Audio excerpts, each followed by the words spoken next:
Hi, this is my review for the Saga Legends 3 3/4 inch Leia disguised as the bounty hunter Boushh review. Hey, Yotto. Because he's holding a thermal detonator. Okay, let's just get into it. Basically, this is an alright figure. It looks cool. Obviously, her costume in this scene is just, really neat looking. All the browns and this awesome helmet.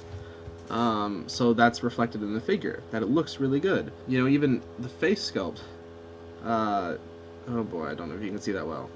But the face sculpt is actually pretty good. It looks like Leia. Even with the braid down the back. The paint job is just fine. I mean, there's not any weathering or anything like that, but it's still good. You don't notice any inaccuracies between it and the movie, which is, first and foremost the most important thing, that it doesn't look like some other character. But that it looks good is really all you can say about this.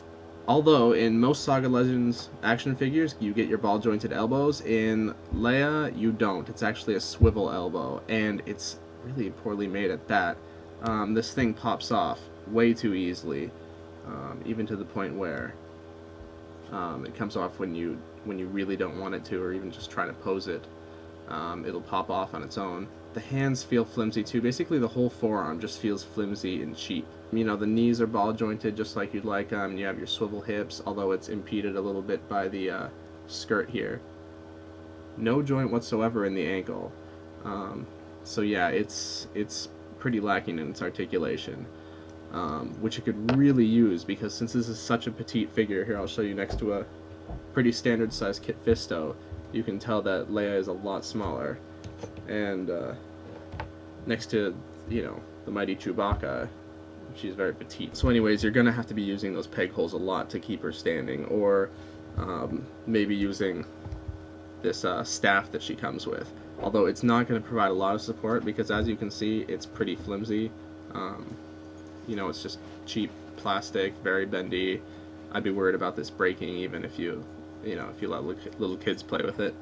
It is kind of cool that she comes with this thermal detonator, removable. It just sticks into a hole in her hand. There's not much to speak of. Weak articulation, so weak posability, adequate paint, but no weathering or fancy stuff like that. Good likeness, very much like the movie. She's scaled correctly. She's small, but that smallness makes her uneasy on her feet. All in all, I would probably give this a 3 out of 5, if that. I mean, I still love it because she's a bounty hunter. She looks awesome. It'll look great, standing next to my other bounty hunters who are in Jabba's court.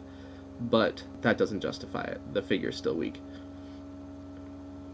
So, if you love this scene, if you think she looks awesome, buy it. But don't expect a lot of great articulation. Don't expect a figure that is just really easy to play with, or pose, or anything like that. You're going to use pegs for it, probably.